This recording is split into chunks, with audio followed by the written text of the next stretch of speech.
Market ఒడిదుడుకులకు లోబడి ఉంటుంది. Invest చేసే ముందు అందుకు సంబంధించిన వివరాలను క్షుణ్ణంగా తెలుసుకున్నాకే పెట్టుబడులు పెట్టండి. ఈ కార్యక్రమం నిపుణులు, అనుభవజ్ఞుల సూచనలు, సలహాల మేరకు మాత్రమే నడుస్తుంది. మీ పెట్టుబడులకు ఏబిఎన్ ఆంధ్రజ్యోతి ఎటువంటి బాధ్యత వహించదు.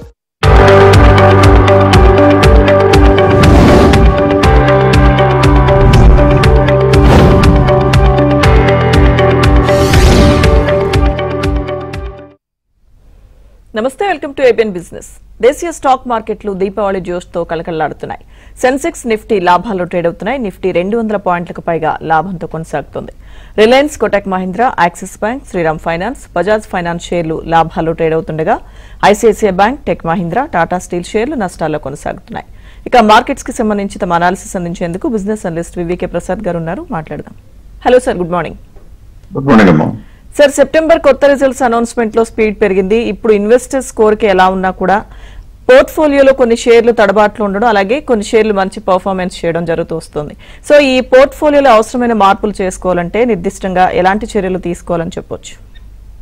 ఒక రకంగా పోర్ట్ఫోలియో ఎలా నిర్వర్తించాలి అంటే ఒక కుటుంబ పోషణ లాగానే భావించవచ్చు. కుటుంబంలో ఉన్న ఎవరైనా సరే ఒక మెంబర్ కనుక పొరపాటు దోవన పడుతున్నట్లయితే అతను కరెక్ట్ చేయటం, లేదా అతనికి అవసరమైతే తోడ్పాటు అందించడం ఎలా చేస్తామో, అలాగే మన పోర్ట్ఫోలియోలో కనుక 50 షేర్లు ఉంటే అన్ని షేర్లు ఉన్నా కానీ అందులో 1-2 షేర్ల గురించి మనలాగా టీవీ ప్రోగ్రాంలు అడుగుదాం అనుకోవటం చాలా చాలా షార్ట్ సైట్ అనమాట. అలా కాకుండా మనకున్న కంపెనీలు అన్నిటి మీద కొద్దిగా గొప్ప దృష్టి పెట్టగలిగే కెపాసిటీ ఉండాలి. ఒకవేళ మనకు ఆ కెపాసిటీ లేకపోతే ఆ కెపాసిటీ పెట్టేవాళ్ళు ఎవరన్నా ఉంటే మీకు నమ్మకం కుదిరే వరకు చెక్ చేసుకుని ఆ తర్వాత వాళ్ళ మీద నమ్మకం పెట్టి కొద్దిగా గొప్ప వాళ్ళ సలహాలు తీసుకుంటూ మార్పులు చేసుకోవాలి. అంతేకాని ఇప్పుడు కూడా ఎవరో ఇస్తున్నారని టీవీలో ఉన్న వాళ్ళందరూ వాళ్ళ మాట వీళ్ళ మాట 4 ఛానల్స్ మాట వింటే గనక ఎలా అవుతుందో చూపించడానికి కొద్దిగా సరదాగా ఉన్నా కానీ ఒక రకమైన ఇమేజ్ చూపిద్దాం అనుకుంటున్నాను. ఒకసారి స్క్రీన్ మీద కనుక చూసినట్లయితే మీకు అర్థమవుతుంది. ఇక్కడ ఈ ఇమేజ్ లో మీకు కనపడుతుంది ఏంటంటే ఒకే కారుకి 3 స్టీరింగ్లు ఉంటే ఏమవుతుందో చూపించే ప్రయత్నం చేశాను. 3 డ్రైవర్లు, ఒకడు రైట్ వెళ్తానంటారు, ఒకటి లెఫ్ట్ వెళ్తానంటారు, ఒకటి స్ట్రైట్ గా వెళ్తానంటారు. వెనకాల కూర్చున్న ప్యాసింజర్ అంటే మీరు, నేను, మనలాంటి వాళ్ళం 10 మంది సలహా ఊరికే ఉచితంగా పొందాం అనుకుంటే ఇలాగే అవుతుంది. ఎక్కడికి వెళ్ళాలో తెలియదు, ఎటు తీసుకెళ్తారో తెలియదు. అలా జరగకుండా ఉండాలి అంటే మనం ఖచ్చితంగా చేయవలసింది ఏంటంటే మార్కెట్ పైన అవగాహన, మార్కెట్ పైన మొత్తం పట్టు మనకు వచ్చే అవకాశం ఉండదు. మనం రిటైల్ ఇన్వెస్టర్స్ కాబట్టి మనకి కావాల్సింది మన పోర్ట్ఫోలియో మీదే ఫోకస్ చేయాలి. అందులోనే ప్రతి షేర్ మీద ఫోకస్ చేయాలి. ఏ కంపెనీ అయినా కనుక అనుకోకుండా రేటు బాగా పెరిగితే ఇంకా పెరిగిపోతుంది, నా జీవితం అంతా మార్చేస్తుందనే ఆశలకి లోను కాకుండా ప్రాఫిట్ బుక్ చేసుకోవాలి. ప్రాఫిట్ బుక్ చేసుకోవాలి అంటే ఎప్పుడు బుక్ చేసుకోవాలి? మనం అనుకున్నంత ప్రైస్ వస్తే. ఆ అనుకున్నంత ప్రైస్ అనేది ఒక్కొక్కరు ఒక రకంగా చెప్పొచ్చు. ఎవరి మాట వింటారో ఎవరి మాట వింటారో అనేది మీ ఇష్టమైనా కొద్దిగా గొప్ప ఎవరు చెప్పిన మాట గతంలో ఎక్కువ సార్లు సరిగ్గా నడుస్తుందో చూసుకునే ప్రయత్నం చేయాలి. అలాగే పెర్ఫార్మెన్స్ బాగున్నా బాగాలేకపోయినా, ప్రైస్ పెరిగినా పెరగకపోయినా కంపెనీ యొక్క పనితీరు చెడిపోతే మాత్రం మనం వెంటనే మన బుట్టలో ఉన్నటువంటి కూరగాయల్లో 1-2 చెడిపోతే ఎలా తీసి లెక్క లేకుండా పారేస్తామో అలాగే మనం ఎంత పెట్టి కొనుక్కున్నా, ఎంతలో కొనుక్కున్నా కూడా మనకి పనికిరాని షేరు, పెర్ఫార్మెన్స్ బాలని షేరు వదిలించుకోవాలి. అలా చేసిన వాళ్ళు మాత్రమే లాంగ్ టర్మ్ లో సంపాదిస్తారు. లేని వాళ్ళు విపరీతంగా అదృష్టం కలిసి వస్తే 100కో 1కోటికో ఒకళ్ళు ఉంటే వాళ్ళు సంపాదిస్తారేమో కానీ పోగొట్టుకునే వాళ్ళు కోకొల్లలు. ఇప్పుడు ఒకసారి చిన్న ఎగ్జాంపుల్ లాగా చూపించినట్టు కూడా ఏం చేస్తానంటే ఒక గ్రాఫ్ చూపిస్తున్నాను స్క్రీన్ మీద. ఇది దాదాపుగా 2024 and 25 చూపిస్తే మీకు 26,277 ఇండెక్స్ హైయెస్ట్ వచ్చింది నిఫ్టీలో. అది దాదాపుగా ఈ నెలలోనో వచ్చే నెలలోనో గ్యారంటీగా బ్రేక్ చేసే అవకాశాలు మెండుగా ఉన్నాయి. ఇక్కడ మనం చూడవలసింది ఏంటంటే లాస్ట్ ఇయర్ లో కనుక చూసినట్లయితే ఇప్పుడు కూడా అందరూ అడుగుతూ ఉంటారు కొనుక్కుంటాను ఉంచుకుంటాను, కొనుక్కున్నాను ఉంచుకుంటానని. అలా కాకుండా కొద్దిగా యాక్టివ్ గా చేసేవాళ్ళు ఒక రకం, అంటే కొద్దిగా గొప్ప రెగ్యులర్ గా ఫాలో అవుతూ. అలా కాకుండా కూడా గుడ్డిగా ఉంటే కూడా ఏమవుతుందో తెలియాలి అంటే ఇండెక్స్ కనుక చూస్తే 9-11 అంటే లాస్ట్ 2081 దీపావళి నాటికి కనుక చూస్తే ఎంత ఉందో చూస్తే అప్పటి నుంచి ఇప్పటికి ఎంత పెరిగిందో చూడటానికి వీలుగా చూపిస్తున్నాను. ఇప్పటికి కూడా ఆ లెవెల్ అందుకోలేదు, ఇది సెప్టెంబర్ పీక్ది. కానీ దీపావళి నుంచి లాస్ట్ సంవత్సరం నుంచి ఇప్పుడు చూస్తే మాత్రం ఈ మార్కెట్ పెరిగింది, దాదాపుగా 6% పెరిగింది. ఇదే సమయంలో మనం ఎప్పుడూ కూడా ఏం చేస్తామంటే ప్రతి సంవత్సరానికి కూడా కొద్ది గొప్ప పోర్ట్ఫోలియో ఇస్తూ ఉంటాం. ఈ పోర్ట్ఫోలియో లాస్ట్ టైం కూడా చెప్పడం జరిగింది. ఇప్పుడు మీ అందరి కోసం ఏం చేశానంటే స్క్రీన్ మీద పోర్ట్ఫోలియో ప్రింట్ చేశాను. ఇక్కడ ఆ రోజున చెప్పినటువంటి 10 కంపెనీలు చెప్తే అందులో 2 కంపెనీలు టేబుల్లో ఉన్న అడుగులు కనుక చూసినట్లయితే ఢామ్ అని పడిపోయి 31% ఒకటి, 38% ఒకటి తగ్గిపోయాయి. కానీ ఇండెక్స్ మొత్తం 6.47% పెరిగింది. మీరు కనుక ఇండివిజువల్ స్టాక్స్ కొనుక్కుందాం అనే భ్రమంలో లేకుండా పోర్ట్ఫోలియో అప్రోచ్ చేసుంటే మీకు ఇవన్నీ కలిపి ఎంత పెరిగేదో చూపించడానికి వీలుగా కూడా నేను వెంటనే ఒక క్యాలిక్యులేషన్ వేసి ఉంచాను. అదే కనుక మీరు ఇప్పుడు చూసినట్లయితే మీకు ఇప్పుడు అర్థమవుతుంది. స్క్రీన్ మీద చూపిస్తున్నాను, ఇక్కడే చూడండి.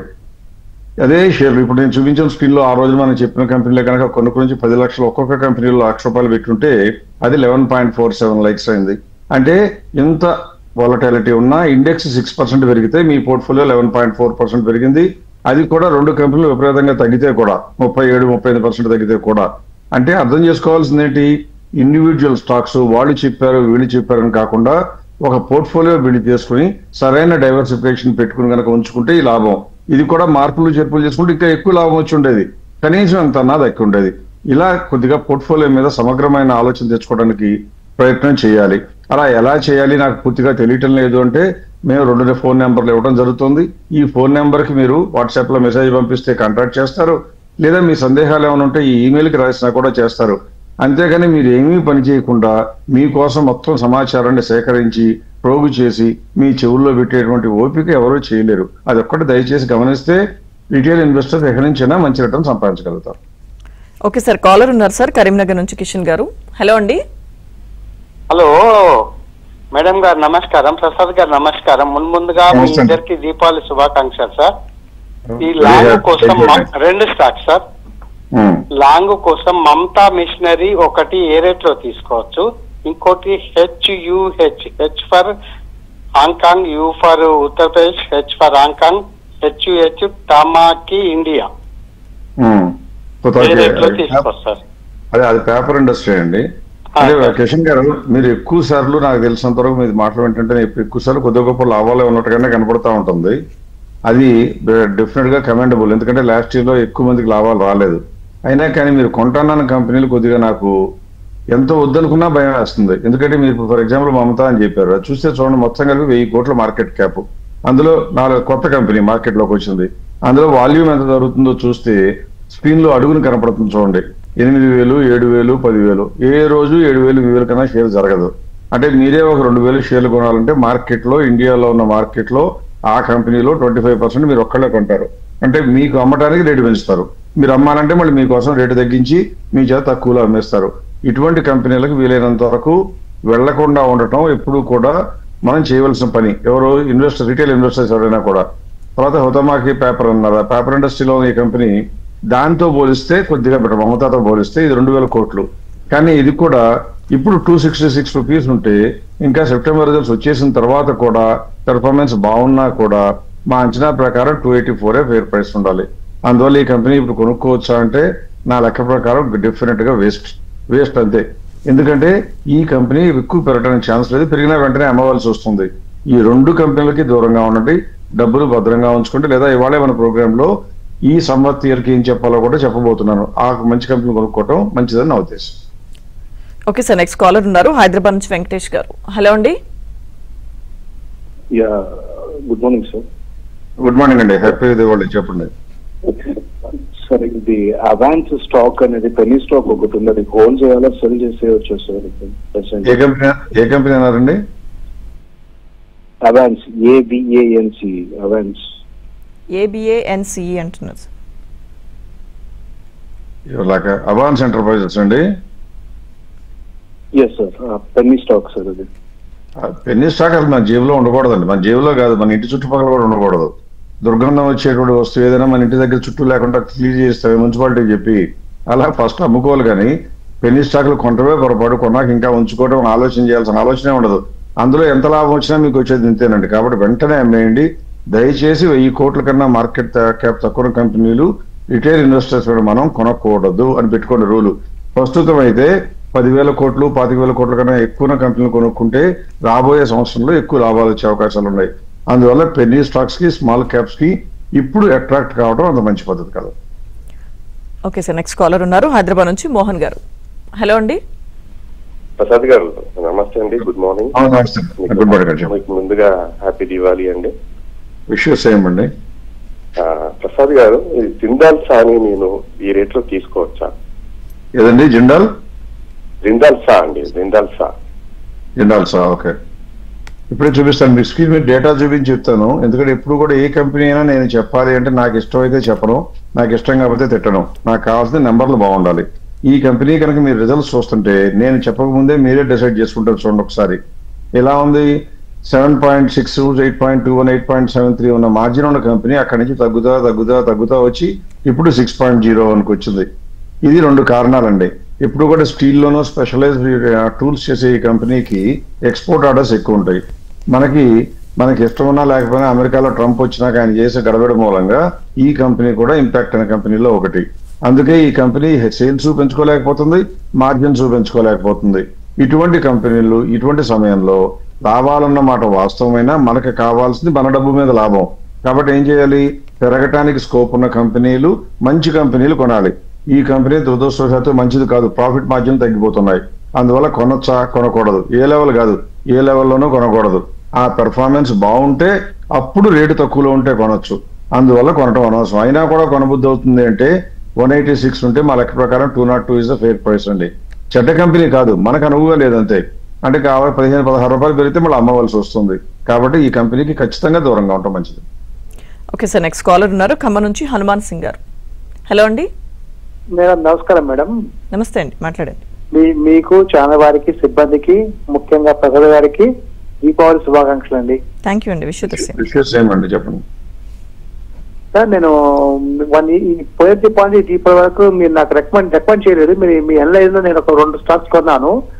దాదాపు 27% నేను ప్రాఫిట్ పొందాను sir. Thank you. First second వచ్చి సార్, ఆర్బిఎల్ మన ఇది కరూర్ వైశ్య బ్యాంక్ ఒకటి, బ్రెయిన్ బీస్. ఇప్పుడు ఏమన్నా మనం ఈ డిపాజిట్ వచ్చే డిపాజిట్ వరకు ఏమన్నా మనం కొనుగోలు చేయొచ్చా? మొట్టమొదట లాస్ట్ టైంలో కొనుక్కుని 27% సంపాదించున్నారు, కంగ్రాచులేషన్స్. కాకపోతే మీరు అందులో కూడా మీ అదృష్టం బాగుంది కాబట్టి మీకు 27% వచ్చింది. ఎప్పుడు పోర్ట్ఫోలియో కొనుక్కోవాలి, కానీ 1-2 షేర్లు కొనుక్కుంటే కనుక 4 లేకపోతే 2 గుర్రాలు కట్టాల్సినటువంటి బండికో లేదా 2 ఎడ్లు కట్టుకోవాల్సిన బండికి 1 ఎద్దు కట్టుకుని వెళ్తాను అన్నట్టుగా అది మార్గం మంచిది కాదండి. ఎప్పుడు కూడా మంచి పద్ధతి కాదు. పోర్ట్ఫోలియోనే ఉండాలి, అప్పుడే మీకు సమతుల్యం ఉంటుంది మార్కెట్లో పోర్ట్ఫోలియో ఉన్న స్టాక్స్ మధ్యన, లేకపోతే ఇబ్బంది పడతారు. ఏపోతే కరూర్ వైశ్య బ్యాంక్ గురించి చెప్తానండి. Karur Vysya bank is doing very very well, not just well, extremely well. ఎందుకు అంటే మీరు ఒకసారి మార్జిన్సే కనుక చూస్తే స్క్రీన్ మీద కనబడుతున్నట్లుగా 19% నుంచి 20% కన్సిస్టెంట్ గా ఉంటే ఇప్పుడు వచ్చినటువంటి 25 సెప్టెంబర్ లో వచ్చిన మార్జిన్స్ హైయెస్ట్, ఇన్కమ్ కూడా హైయెస్ట్, అలాగే ప్రాఫిట్ చూస్తే కూడా హైయెస్ట్. అందుకే మా యొక్క ప్రైస్ ఎలా వచ్చింది, ఇన్ని రకాల పాజిటివ్ ఉన్న కంపెనీకి 324 రూపీస్ వరకు పెరగాలని మా ఎస్టిమేషన్. కాబట్టి ఫెయిర్ ప్రైస్ 324. మా కంపెనీ బాగుంది కాబట్టి కొనాలని ఆలోచించవచ్చు. రేటు గ్యాప్ చూస్తే కూడా 100 రూపాయలు ఉంది కాబట్టి దాదాపుగా అంటే ఆల్మోస్ట్ లైక్ 40-45% ఉంది కాబట్టి ఏమాత్రం ఆలోచన లేకుండా మరుక్షణం కొనుక్కోవచ్చు. ఇప్పుడు మీకు బ్యాంకింగ్ స్టాక్స్ లో ఆల్రెడీ 20% ఆఫ్ యువర్ ఇన్వెస్ట్మెంట్ కన్నా ఎక్స్పోజర్ లేకపోతే, అదర్వైజ్ మీరు ఖచ్చితంగా కొనుక్కో. ఇండెక్స్ సార్, అయితే ఇండెక్స్ లో భాగంగా సాఫ్ట్వేర్ షేర్లు, ఈ బ్యాంకింగ్ షేర్లు ప్రధాన భూమికి వహిస్తూ ఉంటాయి. అయితే ఆ ఇండస్ట్రీలో ఇప్పటి వరకు వచ్చిన రిజల్ట్స్ చూస్తే కనుక ఏదైనా షేర్లు కొనుక్కోవడానికి అనుకూలంగా ఉన్నాయంటారా సార్? అవునమ్మా, బ్యాంకింగ్ అండ్ ఫైనాన్స్ కంపెనీలు కలిపి దాదాపుగా నిఫ్టీలో 36-37% వెయిట్ ఉంటాయి. అంటే 1/3 కన్నా ఎక్కువ బ్యాంకింగ్ అండ్ ఫైనాన్స్ కంపెనీలు ఉంటాయి. అలాగే సాఫ్ట్వేర్ ఇండస్ట్రీ తీసుకుంటే ఇంకో 12% దాకా ఉంటాయి. అంటే నిఫ్టీలో ఉన్న వాల్యూలో 50% ఈ 2 సెక్టర్లో ఎప్పుడు కూడా బ్రహ్మాండమైన ఇంపాక్ట్ పే చేస్తూ ఉంటాయి. ఈ 2 సెక్టర్లు పెరిగితే ఇండెక్స్ ఆటోమేటిక్ గా పైకి వెళ్ళడం, ఈ 2 సెక్టర్లు కొద్దిగా దెబ్బతింటే ఇండెక్స్ వీక్ అయిపోవడం జరుగుతూ ఉంటుంది. మీరు అడిగిన ప్రశ్న ప్రకారం చాలా మంది ఇన్వెస్టర్స్ కి ఇలా స్ట్రక్చర్ చేయలేకపోయినా వాళ్ళు అడగదలుచుకున్న ప్రశ్నలో నిఫ్టీలో మంచి కంపెనీలు ఏంటి అని అడుగుతూనే ఉంటారు. అందువల్ల మనం ఏం చేద్దామంటే ఈ రోజున బ్యాంకింగ్ లోను సాఫ్ట్వేర్ కంపెనీలోనే మీరు అడిగినట్లుగా ఏమేం కంపెనీలు మంచిగా ఉన్నాయో చూపించే ప్రయత్నం చేద్దాం. అది చూపించాలి అంటే ఫస్ట్ తెలుసుకోవాల్సింది ఏంటంటే ఏ కంపెనీ అయినా కూడా మనం చెప్పాలంటే 2 కారణాలు ఉండాలని చెప్తుంటాం. ఆ కంపెనీ పెర్ఫార్మెన్స్ బాగుండాలి, రేటు మరీ పెరిగి ఉండకూడదు. అప్పుడు మాత్రమే మనం ఇన్వెస్టర్లుగా కొనుక్కుంటే మనకి లాభం వచ్చే అవకాశం ఉంటుంది. అలా వచ్చిన వాటిలో కొన్ని కార్పొరేట్ గవర్నెన్స్ ఇష్యూస్ వచ్చి ఏదైనా నెగిటివ్ ఉంటే వాటన్నిటిని కూడా నేను అప్రూవ్ చేయను. అందువల్ల వాటిని పక్కన పెట్టేస్తాం. అప్రూవ్ చేసిన కంపెనీలు ఎన్ని అని చూస్తే అందులో కొనుక్కోవడానికి ఎన్ని అనువుగా ఉన్నాయో చూస్తే స్క్రీన్ మీద నేను ప్రజెంట్ చేస్తున్నాను. 11 కంపెనీలు ఉన్నాయి. పైగా ఈ 2 ఇండస్ట్రీలు కూడా ప్రస్తుతం వరకు చూస్తే బాగున్నాయి. 16 కంపెనీలు రిజల్ట్స్ వస్తే నేను పెట్టినటువంటి కన్సిడరేషన్ ప్రకారం 10,000 కోట్ల కన్నా ఎక్కువ ఉన్న మార్కెట్ క్యాప్ ఉన్న కంపెనీల్లో 16 కంపెనీలు డిక్లేర్ చేస్తే అందులో 12 కంపెనీలు అంటే నేను అప్రూవ్ చేసిన కంపెనీలు 12 కంపెనీలు బాగుండటం, అవి 75% అనమాట. అంటే బ్రహ్మాండంగా పెర్ఫార్మెన్స్ చూపిస్తుంది. ఇందులో లిస్టు చూడాలంటే ఇప్పుడు ఆల్రెడీ ఒక ఆయన అడిగారు మనని కరూర్ వైశ్య బ్యాంక్ గురించి, అది ఎట్లాగో చెప్పాం. First IDBI bank, Karur Vysya bank, Central Bank of India, Bank of Maharashtra, Punjab Sind bank. తర్వాత సాఫ్ట్వేర్ లో టాటా కన్సల్టెన్సీ, విప్రో, మళ్ళీ ఇండియన్ ఓవర్సీస్ బ్యాంక్, మళ్ళీ సాఫ్ట్వేర్ లో టెక్ మహీంద్రా, ఎల్టీఐ, మైంట్రీ. ఇంతవరకు నా అంచనా ప్రకారం 30% కన్నా ఎక్కువ గ్యాప్ కనపడుతుంది. ఇది ఫ్రైడే రేట్ల ప్రకారం. ఇవాళ కొద్దిగా రేట్లు అటు ఇటు మారవచ్చు కానీ పెద్దగా తేడా ఉండదు. సో ఈ 11 కంపెనీలు కొనుక్కుంటే కనుక ఈ 11 కంపెనీల్లో మీకు తోచిన, ఒకవేళ మీకు ప్రిఫరెన్స్ ఉంటే కొనుక్కుంటే ఇప్పుడు రాబోయే రోజుల్లో మంచి అవకాశాలు ఉంటాయి. కాకపోతే గుర్తుంచుకోండి, కొన్నాక సంవత్సరం ఉంచుకుంటా, 3 ఏళ్ళు ఉంచుకుంటా అంటే మీరు ఎవరో మార్కెట్ మీకేమీ పెద్దపీట వేయదు. ఆ రిజల్ట్స్ వచ్చిన ప్రతిసారి చూడాలి. కొద్దిగా గొప్ప రిజల్ట్స్ బాగాలేకపోతే ఈ కంపెనీలైనా లెక్క లేకుండా ఆమె వేయాలి. ప్రస్తుతానికి మాత్రం ఈ అన్ని కంపెనీలు they are looking good after September results also. Okay sir, caller ఉన్నారు త్రిమూర్తి రాజు గారు భీమవరం నుంచి. హలో అండి. నమస్తే మేడం. నమస్తే అండి, మాట్లాడండి. రాస్టెక్ గురించి మాట్లాడండి మేడం. ఏదండి? రాస్టెక్ కంపెనీ గురించి ప్రసాద్ గారితో మాట్లాడండి. మాట్లాడండి, స్టాక్ ఏంటి చెప్పండి. రాస్టెక్ గురించి దాని వివరాలు చెప్పండి. మీరు చెప్పేది అర్థం కావట్లేదండి. నమస్తే అండి. రాస్టెక్ కంపెనీ గురించి ROSSTE ఒకసారి స్పెల్లింగ్ చెప్పండి. ROSSTECH. వచ్చిందండి, పర్లేదు చెప్తాను చూడండి. ఇప్పుడు మీకు స్క్రీన్ మీద ప్రజెంట్ చేస్తుంటా. అది 2400 crores మార్కెట్ క్యాప్ కంపెనీ అండి. ప్రస్తుతం చూస్తే కొత్త కంపెనీ. ఇప్పుడు వరకు చూస్తే దానికి నెగిటివ్ గా చెప్పడానికి ఏ రకమైన ఫ్యాక్టర్ లేదు. కంపెనీ ఇస్ డూయింగ్ వెల్ కూడా కాదు, company is doing very well. కాకపోతే సెప్టెంబర్ రిజల్ట్స్ ఇంకా రాలేదు. మీరు గుర్తుంచుకోవాల్సింది ఏంటంటే ఇటువంటి చిన్న కంపెనీలు అంటే 1000 కోట్లు 2000 కోట్లు ఉన్న కంపెనీలు మ్యానిపులేషన్ కి తేలిక. అంటే రేపు పొద్దున్నే కనుక నేను మీలాంటి ఇన్వెస్టర్స్ అందరినీ కూడా మోసం చేయాలి అని అనుకుంటే చాలా తేలికగా చేయగలిగినటువంటి అవకాశం ఉన్న కంపెనీలు. ఇందులో ప్రమోటర్లకి 74.8% ఉంది. అంటే ఇన్వెస్టర్ అందరి దగ్గర కలిపి ఇంకెంత ఉందండి? 25% ఉంది దాదాపుగా. అంటే 500 కోట్లు మాత్రమే మార్కెట్ లో ఉంది. 2500 కోట్లు మార్కెట్ క్యాప్ అయితే ఈ 500 కోట్లు 100 కోట్లు నేను ఇన్వెస్ట్ చేస్తానని ఒకవేళ కనుక ప్రమోటర్స్ ఒప్పించి వాళ్ళని మీరేమీ అమ్మద్దు అంటే ఈ రేటుని 660 నుంచి 2000కి తీసుకెళ్లగలను, 2000 నుంచి మళ్ళీ 300కి తీసుకురాగలను. అంటే ఇంత అవకాశాలు మనలాంటి వాళ్ళని రిటైల్ ఇన్వెస్టర్స్ ని మోసం చేయడానికి స్కోప్ ఉన్న ఇటువంటి కంపెనీల్లో ఇన్వెస్టర్స్ ఇన్వెస్ట్ చేయడం మంచిదా అంటే నా అంచనా ప్రకారం కరెక్ట్ కాదు. అయినా కూడా మీరు ఈ ప్రకారం నెంబర్లను నమ్ముదామంటే నేను నెంబర్లను నమ్ముతాను. ప్రస్తుతం చిన్న కంపెనీలకి ఎక్కువగా స్కోప్ లేదు కాబట్టి జాగ్రత్త ఎక్కువ చెప్పాను. Otherwise this company looks great. అంటే ఉన్న వాటిలో గ్యారంటీగా మంచి కంపెనీ. సెప్టెంబర్ రిజల్ట్స్ వచ్చినాక మళ్ళీ ఒకసారి రివ్యూ చేద్దాం. ప్రస్తుతం వరకు చూస్తే మా అంచనా ప్రకారం కూడా కనీసం 1000 రూపాయల పైన ఉండాలి, 1100 రూపాయల వరకు ఉండాల్సిన కంపెనీ 667లో ఉంది. కాబట్టి భయపడాలా? భయపడక్కర్లేదు. కొనొచ్చా అంటే మీకు ప్రమోటర్లు ఎవరైనా తెలిసి మోసం చేసే అవకాశం లేదు అనుకుంటే గ్యారంటీగా కొనదగిన కంపెనీగా కూడా చెప్పాలి. Okay sir. సార్ అయితే మంచి పోర్ట్ఫోలియోకి ఉండాల్సిన లక్షణాల్లో మొదటిది సరైన డైవర్సిఫికేషన్ అని చెప్తుంటారు కదా. సో ఈ రోజున లార్జ్ క్యాప్ షేర్స్ లో పోర్ట్ఫోలియో బిల్డ్ చేయాలంటే ఏ షేర్లు మీరు సజెస్ట్ చేస్తారు సార్? కరెక్ట్, మంచి సూచన. ఎందుకంటే ఇన్వెస్టర్లు ఎప్పుడు కూడా పోర్ట్ఫోలియో డైవర్సిఫికేషన్ చేయరు, తెలిసిన కంపెనీలోనే ఎక్కువ పెట్టుకోవడం చేస్తూ ఉంటారు. అలా కాకుండా మనం కొనేటువంటి ఇన్వెస్ట్మెంట్ ఎప్పుడు కూడా కనీసం 5 సెక్టర్లో ఉండేట్టుగా ఏ సెక్టర్లోనూ 20% కన్నా ఎక్స్పోజర్ లేకుండా పెట్టుకోవటం మినిమం డ్యూటీ. అలా పెట్టుకోవాలి. పైగా మీరు లార్జ్ క్యాప్ అన్నారు. లార్జ్ క్యాప్ కూడా మనం గట్టిగా రికమెండ్ చేయడానికి కారణం ఏంటంటే గత 4 సంవత్సరాలుగా స్మాల్ అండ్ మిడ్ క్యాప్ షేర్లు బాగా పెర్ఫామ్ చేశాయి. హిస్టారికల్ గా చూస్తే ఒకసారి అవి పెర్ఫామ్ చేస్తే ఒకసారి లార్జ్ క్యాప్ పెర్ఫామ్ చేస్తూ ఉంటాయి. అందువల్ల ఈ నెక్స్ట్ 1 year లో మాత్రం నెక్స్ట్ దీపావళి వరకు నా లెక్క ప్రకారం లార్జ్ క్యాప్ కి అవకాశాలు ఎక్కువ. లార్జ్ క్యాప్ లో పెట్టుబడి మాయమైపోయే అవకాశం కూడా ఉండదు. హిస్టారికల్ గా హైకి దగ్గరలోకి వచ్చాం కాబట్టి అలాంటి ఇన్వెస్ట్మెంట్ చేసుకుంటే మంచిదనే ఉద్దేశంతో ఈ రోజు నేను ఏం చేశానంటే లాస్ట్ సంవత్సరానికి ఎలా అయితే చెప్పామో ఈ సంవత్సరం కూడా లార్జ్ క్యాప్ లో ఉన్న కంపెనీల్లో 10 షేర్లు డైవర్సిఫికేషన్ కూడా ఫాలో అవుతూ చెప్పడం ట్రై చేస్తున్నాను. మీరు స్క్రీన్ మీద ఉన్న డేటా కనుక చూస్తే కేబుల్స్ ఇండస్ట్రీలో ఉన్నటువంటి KEI అది ఒక 24 షేర్స్, అది 4131 ఇండికేషన్ లాగా మీ రేట్ కూడా చూపిస్తున్నాను. IDBI బ్యాంక్ ఇప్పుడు మీరు ఇంతకు ముందే చూస్తుంటారు. బ్యాంకుల్లో ప్రధానంగా మొట్టమొదటి బ్యాంక్ వచ్చింది IDBI బ్యాంక్, ఒక 1174 కంపెనీలు. తర్వాత Havells India 67 company electrical equipment. ఇది సెంట్రల్ బ్యాంక్, ఇది మళ్ళీ పబ్లిక్ సెక్టర్ బ్యాంకు, అది 2668 37 షేర్స్ దాకా 37 రూపీస్ దాకా ఉంది rate. JSW steel 85 shares, LNT technology services 23, Dalmia Bharat 44 shares, market rate చూస్తే 2245 ఉంటుంది. TCS 33 shares, Wipro 409 shares, REC limited 263. ఇవన్నీ కూడా నేను ఏం చేశానంటే ఒక 10 లక్షలు పెట్టుకోవాలంటే ఒక్కొక్క కంపెనీకి 1 లక్ష కేటాయించి దానికి ఉన్న మార్కెట్ రేట్ ప్రకారం క్వాంటిటీ ఎంతో ఇచ్చాను. ఒకవేళ మీరు ₹1,00,000 పెట్టుకుంటానంటే ఈ క్వాంటిటీని 10 పెట్టి డివైడ్ చేస్తారు. లేదు ₹1,00,00,000 పెట్టుకుంటానంటే ఈ క్వాంటిటీ పక్కన 0 పెడతారు. అది మీ ఇష్టం అమౌంట్ ఎంత అనేది. నేను ఊరికి ఇండికేషన్ ఇవ్వాలి కాబట్టి అందరికీ వీలుగా ఉండటానికి 10 లక్షల పోర్ట్ఫోలియో బిల్డ్ చేసి చూపిస్తున్నాను. Okay sir. ఎస్, కాలర్ ఉన్నారు సార్, విజయవాడ నుంచి శర్మ గారు. హలో అండి. నమస్కారం అండి, అందరికీ దీపావళి శుభాకాంక్షలు అండి. థ్యాంక్ యూ అండి, మాట్లాడండి. Radico Khaitan, action constructions. Radico Khaitan results వచ్చాయండి, యాక్షన్ కన్స్ట్రక్షన్స్ ఈ రెండు గురించి చెప్పడం హోల్డ్ చేస్తున్నాను. నేను చెప్తానండి. రాడికో ఖైతాన్ అనేది మీకు తెలుసు శర్మ గారు, నేనైతే పెద్దగా లెక్కర తీసుకోను కాబట్టి మన ఇద్దరికి మరి మీరు తీసుకుంటారో లేదో నాకు తెలియదు. ఆ డిస్టిలరీస్ అన్ని దేదీప్యంగా వెలిగిపోతున్నాయి ప్రస్తుతానికి. అంటే ఇండియాలో కొద్దిగా డిస్టిలేషన్ ఇన్కమ్ పెరిగితే గ్యారంటీగా పెరిగే ఖర్చు ఏంటి అంటే లెక్కర్ కన్జంప్షన్.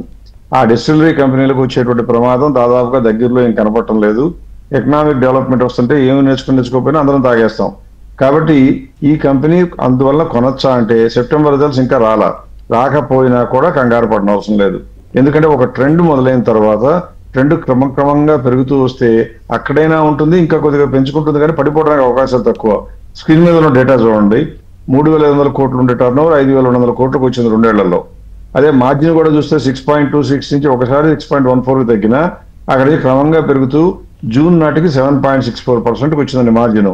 సేల్స్ పెంచుకుంటూ మార్జిన్ పెంచుకుంటున్న కంపెనీ ఎప్పుడు మంచిదే. కాకపోతే ఇప్పుడు కొనాలా అంటే మాత్రం కొనాలి అంటే బాగా తక్కువలో ఉండాలి, మనకు లాభం రావాలి కాబట్టి. ఇది 3,258. మీలాగా నాలాగా చాలా మంది ఆలోచించి ముందే కొనుక్కోవడంతో ఆల్రెడీ 3,258 దాదాపుగా 52 వీక్ హైలో ఉంది. ఇక్కడ నుంచి 3,556 వస్తే సెప్టెంబర్ రిజల్ట్స్ రాబోయే ముందు మేమైతే అమ్మేమని చెప్తాం, అమ్మిస్తాం అందరి చేత కూడా. ఎందువల్లంటే అది మా ఫెయిర్ వాల్యూ కాబట్టి. సెప్టెంబర్ రిజల్ట్స్ బాగుంటే ఈ ఫెయిర్ వాల్యూ రివైజ్ అవుతుంది. అదర్వైజ్ నా లెక్క ప్రకారం ఈ రేట్లో కొత్తగా కొనడానికి మాత్రం మంచిది కానే కాదు. Okay sir. సార్ ప్రసాద్ గారు, అయితే పండుగ సందర్భంగా గోల్డ్ సిల్వర్ కి సంబంధించిన అప్డేట్ కోసం కూడా చాలా మంది వెయిట్ చేస్తుంటారు. సో ఏంటి సార్ వాటి పరిస్థితి? గోల్డ్ సిల్వర్ పెరగటం అనేది జరుగుతూ వస్తుందండి. ఎప్పుడైతే ప్రపంచంలో ఆర్థికంగా అనిశ్చితి ట్రంప్ గారి పుణ్యమాన వస్తుందో అప్పుడు గోల్డ్ సిల్వర్ పెరుగుతుంది. ఎందుకంటే మీరు నేను కొంటే కాస్త కొంటాం, 1 తులమో 2 తులాలో మహా అయితే 2-3 సవర్లు కొంటామేమో.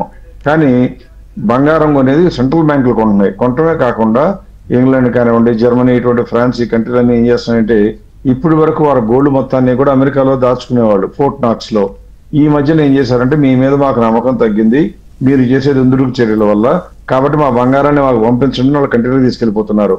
అంటే ఎప్పుడైతే సెంట్రల్ బ్యాంకులు ప్రభుత్వ డబ్బులతో బంగారం కొనుక్కుని డాలర్ను వదిలించుకోవాలని ట్రై చేస్తున్నారో డాలర్ ఇలాంటి పరిస్థితుల్లో గోల్డ్ తగ్గటానికి అవకాశం తక్కువ. కానీ gold as an investment is not good. కాబట్టి నా లెక్క ప్రకారం రిటైల్ ఇన్వెస్టర్స్ ఎవరు ఇన్వెస్ట్మెంట్ కి ఆల్టర్నేటివ్ గా గోల్డ్ చూసుకోవటం అంత మంచిది కాదు. పర్టికులర్ గా ఈ ప్రైస్ దగ్గర నుంచి ఇంకా పెరిగే అవకాశాలు పెద్దగా ఉండవు. Okay, thank you sir. Thank you so much Prasad గారు. మార్కెట్స్ మీద మీ అనాలిసిస్ అందించారు. Thank you very much. ఇక ఇది ఇవాల్టి ABN business. Keep watching ABN.